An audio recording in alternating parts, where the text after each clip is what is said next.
We live in a world that constantly tells us we are in control. From the time we are young, we are taught to plan, to prepare, to set goals, and to chase after them with everything we have. We write schedules, we make lists, we set deadlines. We live with the assumption that if we just think hard enough, work hard enough, and push long enough, we can make life bend to our will. But have you noticed that no matter how much we plan, life has a way of surprising us? No matter how much we prepare, there are variables we cannot predict, events we cannot avoid, and outcomes we cannot dictate. This is the great illusion of control. Think about the last time something didn't go the way you wanted. Maybe you were certain about a career move, or a relationship, or a business idea. You calculated everything. You had the numbers, the research, the plan, and yet it still slipped through your fingers. At that moment, frustration sets in because we believe we had control, but in reality, we only had influence. Influence is different from control. Influence allows you to shape outcomes, to position yourself, to take action. But control is a myth. The more we try to hold on tightly to this illusion, the more anxious we become. Why? Because life is uncontrollable. Weather changes, markets shift. People make choices we cannot anticipate. Even our own emotions betray us sometimes. If you believe you must control everything, then you set yourself up for constant disappointment. But if you accept that control belongs to God, you begin to live with a sense of freedom. You see, when you let God guide you, you stop carrying the burden of playing God yourself. And that is a heavy burden to carry. Imagine someone trying to control every drop of water in a river. Impossible. The river will flow as it was designed to flow. The wiser person builds a boat, steps into it, and lets the current move them forward. That is the difference between living in the illusion of control and living in the reality of God's guidance. Psychologically, this is powerful. Modern science even supports this idea. Studies show that people who believe in something greater than themselves, people who trust in a higher power, are more resilient under pressure. They are calmer, more optimistic, and more adaptable. Why? Because they don't carry the unbearable weight of thinking they are the master of every outcome. They trust that there is order beyond their understanding. Philosophically, this challenges our ego. The human ego thrives on control. It wants to say, I did this, I achieved this, I made this happen. But life, if we are honest, humbles us. Sometimes doors close no matter how much we knock. Sometimes opportunities appear that we never asked for. Sometimes failures redirect us to something better. The illusion of control fades, and we are left with the reality that someone greater is writing the script. This is not an invitation to laziness. Letting go of control does not mean you sit back and do nothing. It means you take your steps with diligence, but you let God order them with wisdom. You plan, but you don't panic. You move, but you don't manipulate. You trust that where you end up is where you are meant to be, even if the path didn't look the way you imagined. And here's the secret. When you stop obsessing over control, you start experiencing peace. You start living lighter, with less fear of tomorrow, because you know tomorrow is not in your hands anyway. It is in God's. So the next time you find yourself frustrated because life is not following your plan, pause and ask yourself, was I ever really in control, or was I just holding onto an illusion? If you let go of that illusion, you create space for something greater, divine guidance. And that shift can change everything, because the moment you stop trying to be in control, you finally allow God to be in control. And when God is in control, you are no longer lost. You are led. If the illusion of control blinds us, then surrender is what opens our eyes. Yet the very word surrender makes many people uncomfortable. To surrender sounds like giving up. It sounds like weakness. It feels like losing. But in reality, surrender is not defeat. Surrender is clarity. It is the moment you stop wrestling with life and start flowing with it. It is the moment you choose to trust instead of fear, to rest instead of worry, to lean on God's wisdom instead of exhausting your own. Think of how much energy we waste trying to force things that were never meant for us. We chase relationships that don't fit. We cling to jobs that drain us, we hold on to dreams that have expired, and we justify it by saying we're being strong, determined, persistent. But strength without wisdom is just stubbornness. Surrender is wisdom because it tells us when to move forward and when to let go, when to push and when to pause, when to trust that God knows better than our limited perspective. Philosophically, surrender is the highest act of intelligence because intelligence is not about how much you know, it's about recognizing what you don't know. We see only a small piece of the puzzle, but God sees the entire picture. To surrender is to admit that you are finite, that your vision is limited, that your calculations have boundaries. And in that humility, you unlock access to divine wisdom that operates without those limits. From a psychological perspective, surrender brings an incredible sense of freedom. Think about the anxiety that consumes people today. Most of it comes from wanting to control outcomes they cannot guarantee. We stress about the future, we stress about others, we stress about things outside our reach. But the moment you surrender those worries, the moment you say, God, I trust you with this, a weight lifts. The mind becomes clear, the heart becomes calm, and suddenly you are able to focus on what you can do, instead of drowning in what you cannot. This is not about passivity. Surrender is not sitting still and doing nothing. It is about taking action with peace instead of panic. It is about making decisions with trust instead of fear. When you surrender, you are not quitting, you are collaborating with God. You bring your effort, your diligence, your discipline, but you let Him direct the outcome. That's why true surrender is not weakness, it's strength channeled correctly. Let me give you a picture. Imagine a sailor in the middle of the ocean. He has two choices. He can fight against the wind, exhausting himself, breaking his sails, trying to force the ship in the direction he thinks is best. Or he can adjust his sails, surrender to the direction of the wind, and allow it to carry him further and faster than he ever could on his own. That is surrender. It is not abandoning the journey. It is aligning yourself with a force far greater than your own strength. The danger of not surrendering is that you will always live in conflict.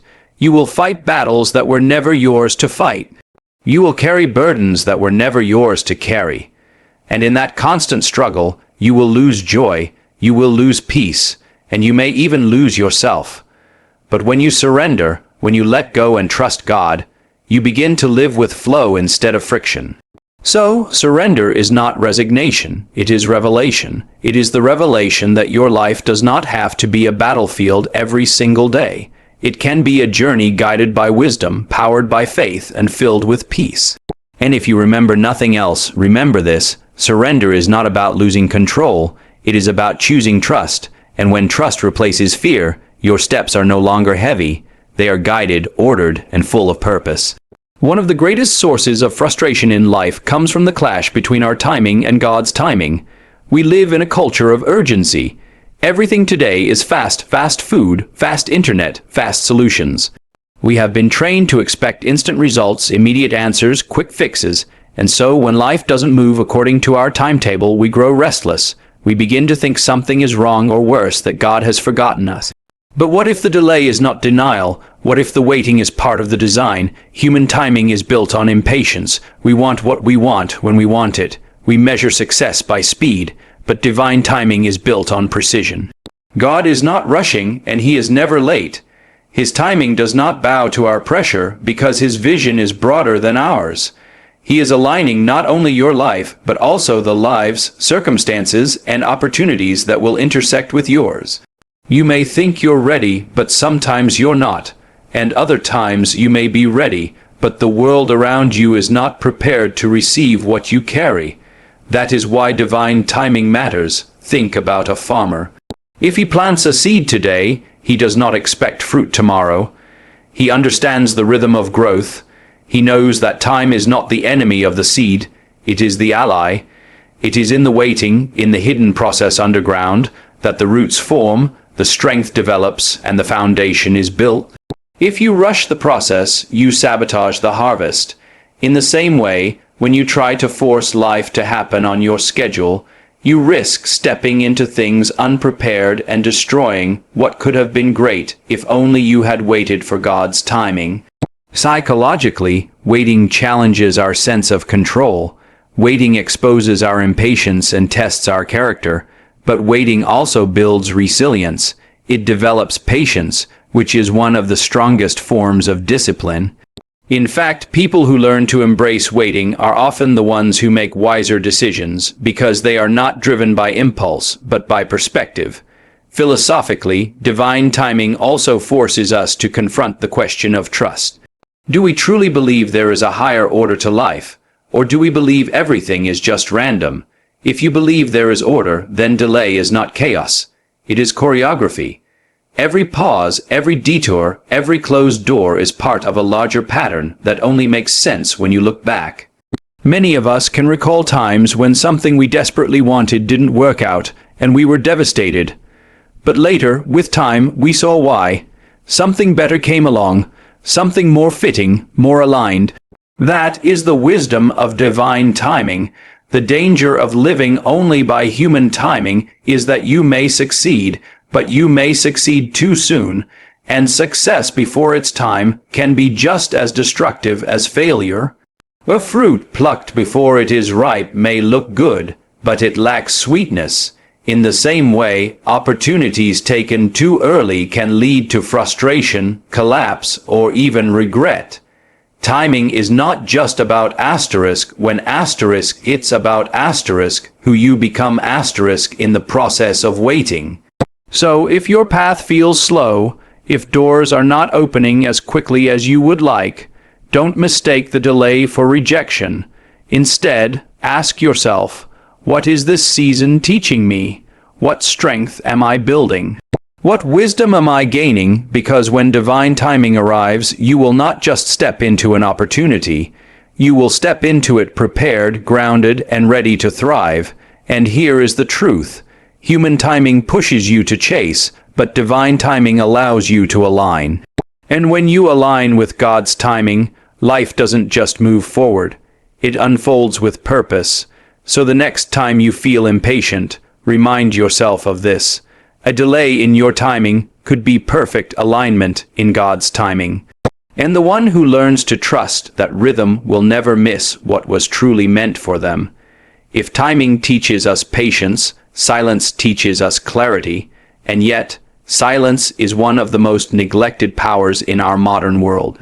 We are constantly surrounded by noise, literal noise from our environment and internal noise from our thoughts. We wake up and the first thing many people do is check their phone. Notifications, messages, emails, voices calling for attention.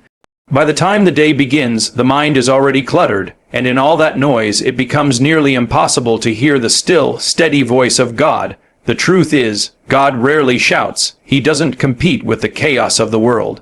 More often, he speaks in whispers, in subtle nudges, in quiet insights that surface when the mind is calm. But the tragedy is that most of us are too busy, too loud, too restless to notice. We think guidance must come like thunder, but it often comes like a drop of water falling in stillness. If your life is filled only with noise, you will miss it. Philosophically, silence is not just the absence of sound, it is the presence of awareness. When you enter silence, you begin to see yourself more clearly. You notice the fears you've been avoiding, the desires that drive you, the doubts that cloud your thinking. And in that honesty, you become more open to divine correction and divine direction. Silence strips away the illusions that noise creates. Noise distracts, silence reveals. Psychologically, silence restores balance to the mind. Modern neuroscience tells us that constant stimulation floods the brain with stress chemicals, making us anxious, impulsive, and restless. But moments of silence, real, intentional silence, reset the mind, calm the nervous system, and increase focus. In silence, we gain perspective. We step back from the urgency of the moment and see the bigger picture.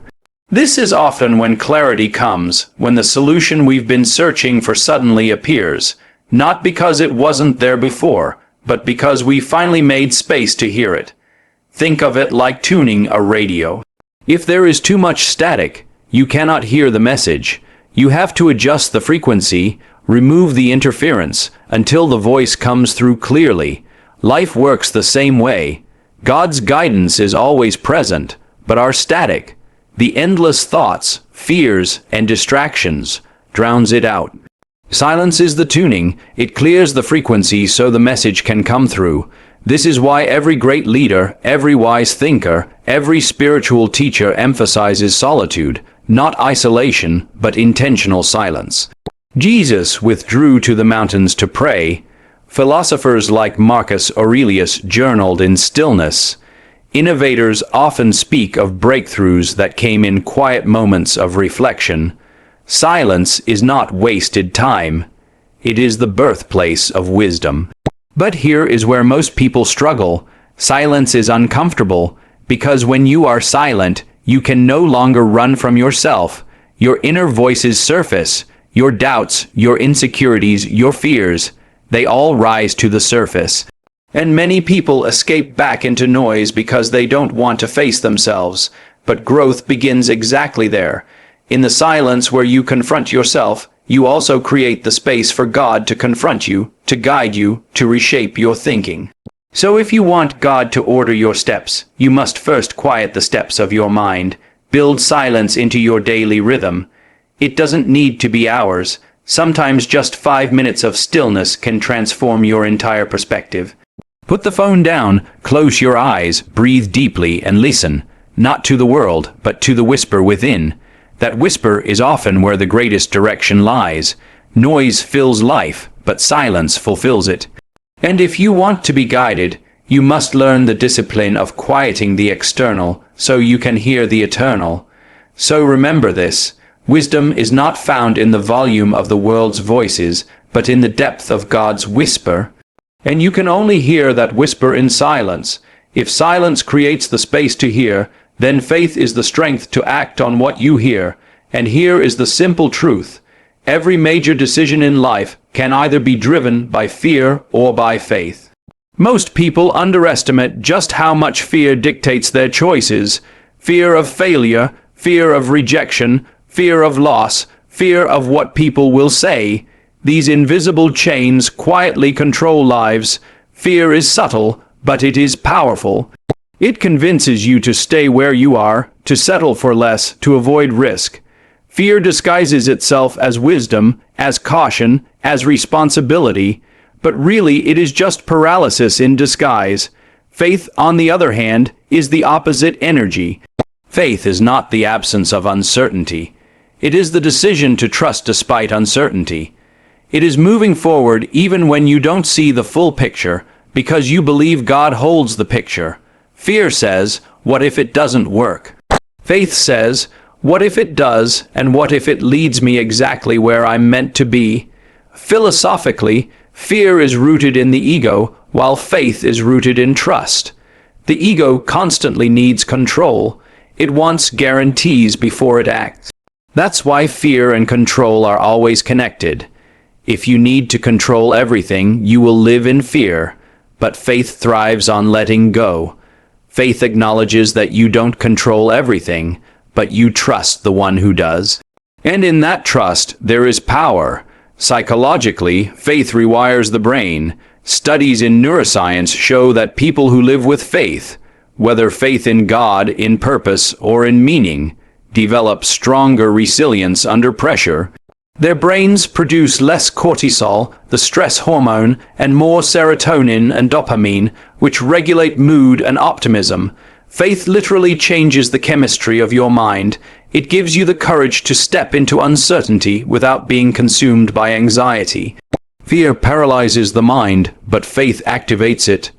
The irony is that both fear and faith require you to believe in something you cannot see. Fear imagines the worst that hasn't happened yet. Faith imagines the best that hasn't happened yet. Both are invisible, but only one leads you forward. Fear drains energy, faith fuels it. Fear looks at obstacles, faith looks at opportunities. Fear magnifies the risk, faith magnifies the reward. Which one you choose will shape your destiny. Think about every breakthrough in history, Every invention, every discovery, every movement, it all required faith. People had to step into the unknown not because they had certainty, but because they had belief. Fear would have told them, don't try, it's too risky, it's impossible. But faith pushed them forward, and the same is true in personal life. The relationship you never pursued because you were afraid, the opportunity you never tried because you feared failure, those are the moments fear stole from you. But when you act in faith, you open doors that would have stayed locked otherwise. Faith is not blind. It doesn't mean ignoring reality. It means seeing reality, but choosing to believe in a greater reality beyond it. It means trusting that even if things don't go as planned, God is still guiding your steps. Fear limits you to your own resources, but faith connects you to divine resources. So the next time you face a decision, ask yourself, is this choice rooted in fear or in faith? Because the energy you choose will determine the outcome you create. Life will always give you reasons to be afraid, but if you let fear be your guide, you will shrink. If you let faith be your guide, you will grow. And remember this, fear may keep you safe, but faith will take you somewhere. And the person who chooses faith over fear will always discover paths that fear could never allow them to see. When you let God guide your steps, the path is never random. It's not just about moving forward. It's about moving asterisk toward asterisk, something meaningful, something deeply connected to why you exist. That something is purpose. And purpose is what transforms an ordinary journey into a significant one. Without purpose, even success feels hollow. You can achieve titles, wealth, recognition, but if it's disconnected from the reason you were created, it will eventually feel empty. Purpose is not just about what you do, it's about why you do it. It's the difference between activity and destiny. Most people spend their lives chasing outcomes, promotions, possessions, praise, but few stop to ask, is this aligned with who I'm meant to become? That's because purpose requires depth. It demands that we look beyond short-term rewards and measure life by long-term impact. And here's the paradox. Purpose is not something you invent. It's something you discover. It's not created by ambition. It's revealed through alignment with God's plan, with your unique design, and with the deeper needs of the world around you. Philosophically, purpose is the bridge between existence and meaning. Too simply, exist is not enough. Every living thing exists. But to live with purpose is to contribute, to grow, to transform something beyond yourself. And that is where divine guidance becomes crucial. Because while ambition may lead you to success, only alignment can lead you to significance.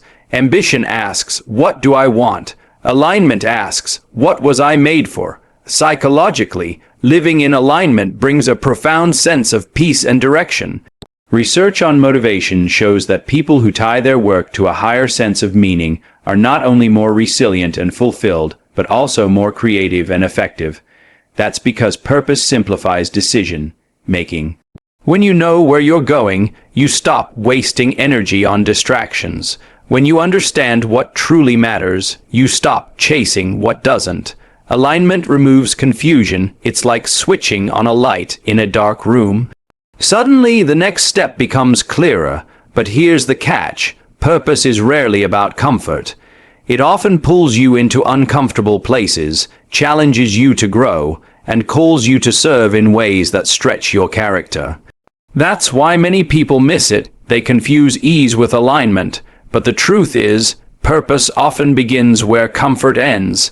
It's in the hard conversations, the bold risks, the sacrifices that feel inconvenient but deeply right.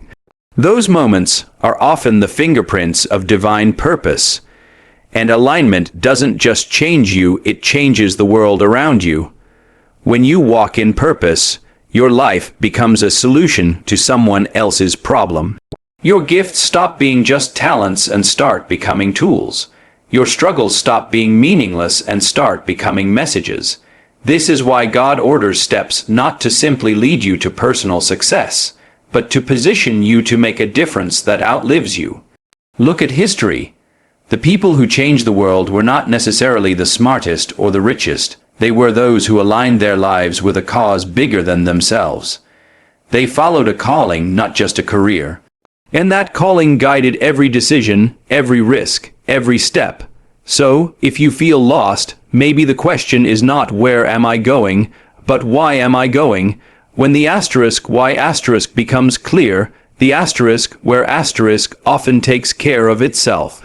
And when you align your steps with God's purpose, you stop wandering and start walking with direction.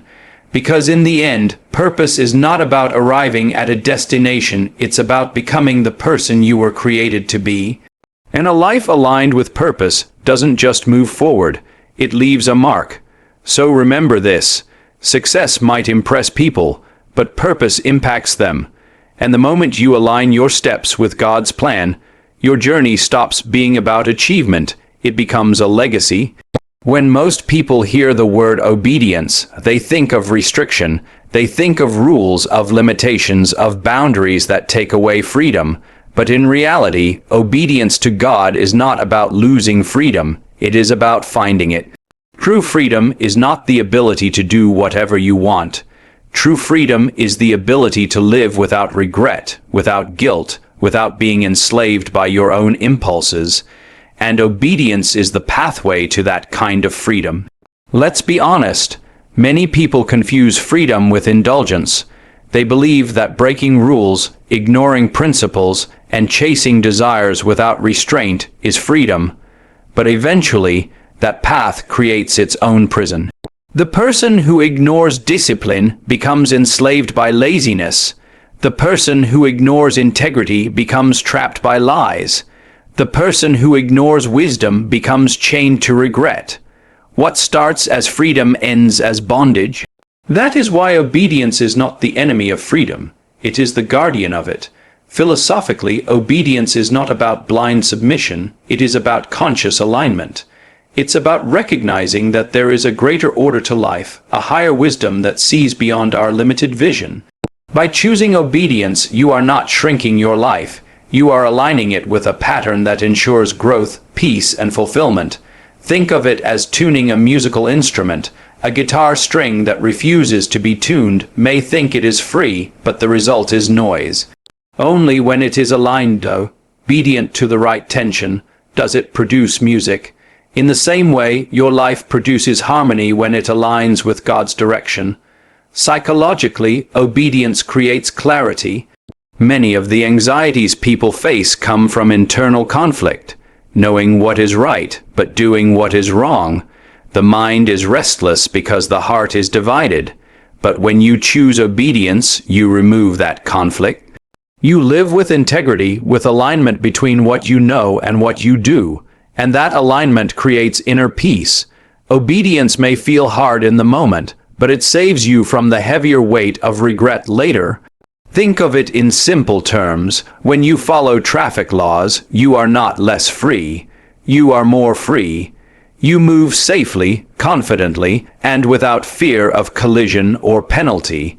In the same way, obedience to God's guidance removes unnecessary dangers from your life. It frees you to live boldly because you are not constantly worried about the consequences of disobedience. But here's the challenge. Obedience requires humility. Pride says, I know better, I will do it my way. And that pride often leads to pain. But humility says, I trust there is a wisdom greater than mine. Obedience flows out of that trust, and in return it gives you a life that is lighter, freer, and more secure. This is why many great leaders, spiritual and secular, emphasize discipline. Discipline is simply another word for chosen obedience. It is the practice of saying no to what is easy so you can say yes to what is meaningful. And if you think about it, every person you admire in life got there through obedience. Obedience to a principle, a calling, a higher standard. That obedience gave them freedom. Freedom to rise above mediocrity. Freedom to resist temptation. Freedom to stay true to their values when others compromised. So if you truly want to live free, stop seeing obedience as chains and start seeing it as wings. The bird is not free because it ignores the wind. It is free because it obeys the wind, and in that obedience it soars. Remember this. Disobedience may feel like freedom in the moment, but it leads to chains. Obedience may feel like sacrifice in the moment, but it leads to true freedom. And the one who chooses obedience to God will always walk lighter, freer, and with a peace that no external circumstance can take away. Life is not smooth. No matter how much faith you have, no matter how much wisdom you apply, challenges will come. Storms will rise, obstacles will appear, and sometimes you will wonder why the path is so difficult if God is truly guiding your steps. But here is the difference. When you are guided by your own impulses, challenges break you. When you are guided by God, challenges build you. That is the essence of resilience. Strength in the face of difficulty, not because the difficulty is smaller, but because the foundation inside you is stronger. Resilience does not come from avoiding pain. It comes from enduring it with perspective. And divine direction gives you that perspective. When you know your steps are ordered, you stop asking, "Why me?" And you start asking, "What now?" You stop being crushed by the weight of problems and start being shaped by them. The same fire that destroys wood strengthens steel. Resilience is born when you understand that what you're going through is not random, it is refining.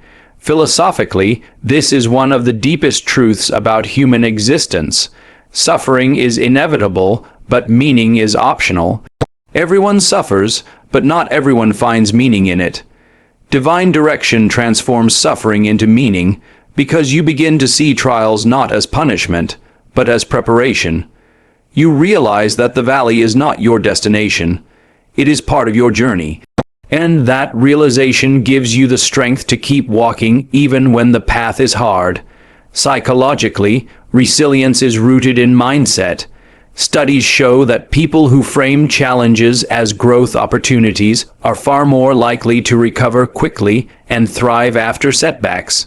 And what is faith if not the ultimate reframing? Faith tells you this is not the end. This obstacle is temporary. This pain has purpose.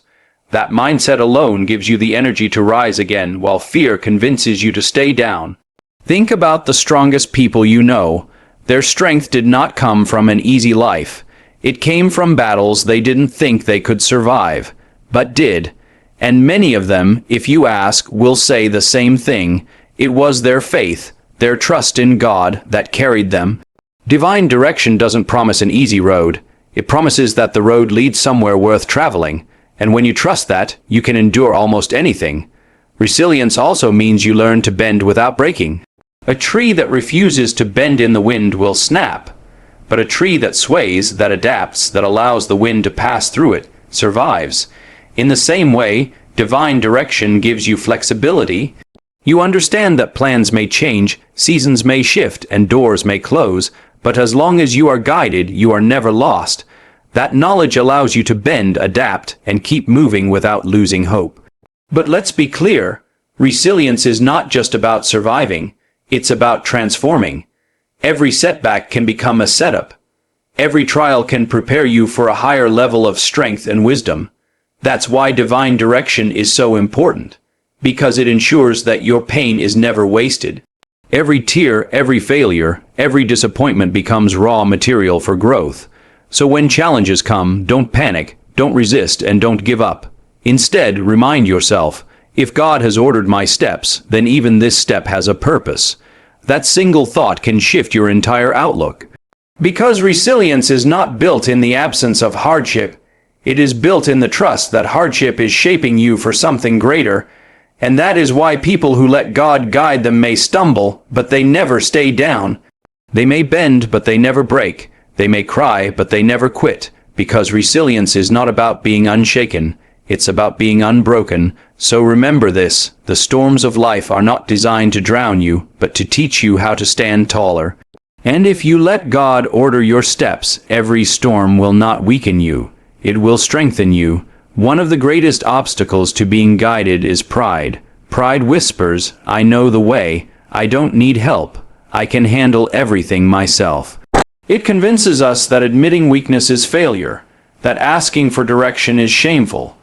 But the truth is the exact opposite. Humility is not weakness, it is wisdom. It takes strength to say, I don't know everything. It takes courage to say, God, show me the way. Think about it. When you are lost in an unfamiliar place, the most foolish thing you can do is keep walking confidently in the wrong direction. The wise thing is to stop, ask for help, or open a map. Yet in life, so many of us keep walking blindly, fueled by pride, unwilling to pause and seek divine guidance. And then we wonder why we feel exhausted, why we feel lost, why we keep ending up in the same cycle of mistakes. The reason is simple. We close the door to guidance because pride had locked it. Humility, on the other hand, opens that door. It positions your heart to listen. It silences the ego long enough for wisdom to enter. Without humility, you cannot truly receive. Even if God were to send the clearest sign, a proud heart would dismiss it.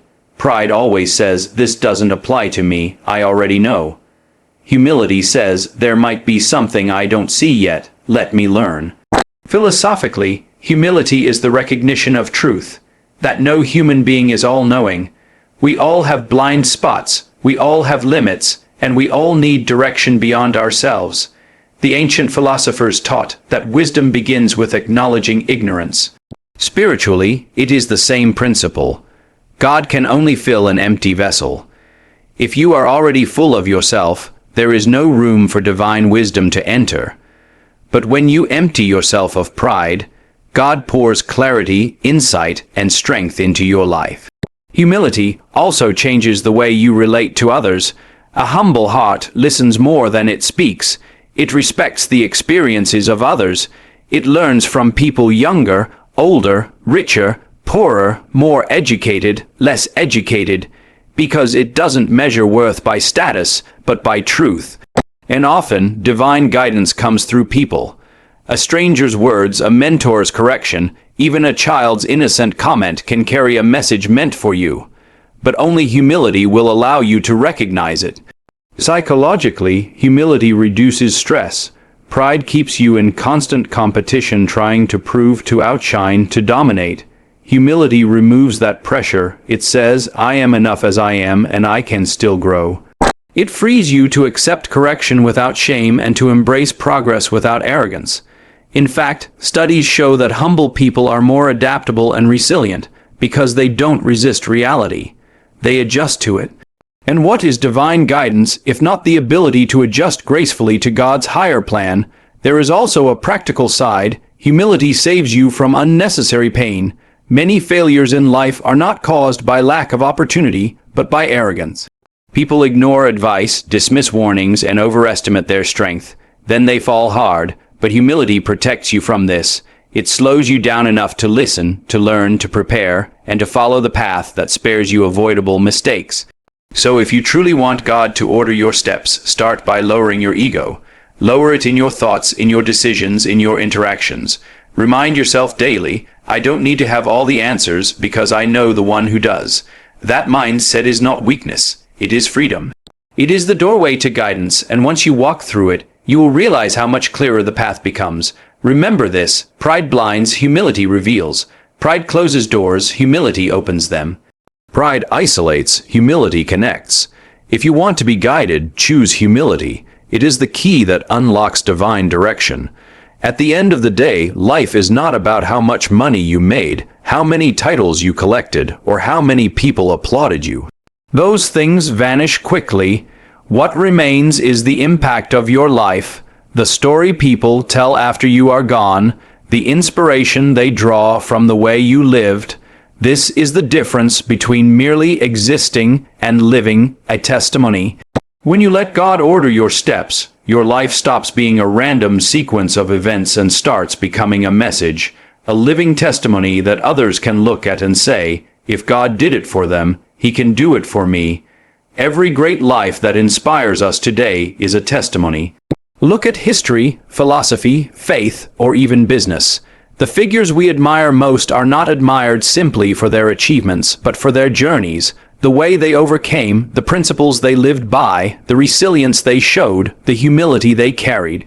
People are drawn not just to success, but to stories. And when your story is guided by God, it carries a depth that human achievement alone cannot create. Living a testimony means that even your failures are not wasted. When you stumble but rise again, when you suffer but hold on to faith, when you lose but continue to trust, that becomes a light for someone else. It tells them, struggle is not the end, pain can be endured, faith is stronger than fear. That is more powerful than any motivational slogan. It is truth embodied in action. Philosophically, human beings are narrative-driven. We make sense of the world through stories. That is why we love biographies, films, parables, and legends, because they remind us of what is possible. Your life, when surrendered to divine direction, becomes a parable in itself. It becomes evidence that purpose is real, that guidance is real, that success without peace is empty, but success with God's order is fulfilling. Psychologically, people are more inspired by authenticity than perfection. No one relates to a flawless life. We relate to brokenness that was healed, to fear that was conquered, to doubt that was overcome. That is why your testimony is so important, because it is not about showing the world you never failed. It's about showing them you never gave up, because you trusted something higher than yourself. This perspective also changes how you see your daily choices. Every step matters because every step is part of your testimony. The kindness you show a stranger, the integrity you hold in business, the patience you practice at home, all of it writes the story of your life. People may forget your words, but they will not forget how your life made them feel. And when God is guiding your steps, the impact multiplies in ways you cannot measure. The beauty of living a testimony is that it extends beyond you. Your faith can strengthen someone else's faith. Your courage can ignite courage in someone else. Your resilience can give hope to a person on the verge of giving up. That is why letting God order your steps is not just about your own fulfillment. It's about becoming a light for others. And here lies the secret. When you live as a testimony, you don't need to convince people with arguments. Your life does the convincing. Your actions, your peace, your joy in the middle of challenges, these become the loudest sermons.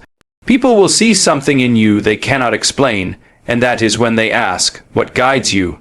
What gives you strength? And your answer will not just be words. It will be the visible evidence of a life ordered by God. So do not just aim to live a life. Aim to live a testimony, because life ends, but a testimony echoes. Life is temporary, but a testimony inspires beyond generations. And when you allow God to order your steps, you ensure that your story is not just remembered. It is remembered for the right reasons. Remember this, existing is ordinary, but living as a testimony is extraordinary. And the moment you let God guide you, you stop being ordinary. You become a living proof that divine guidance is real.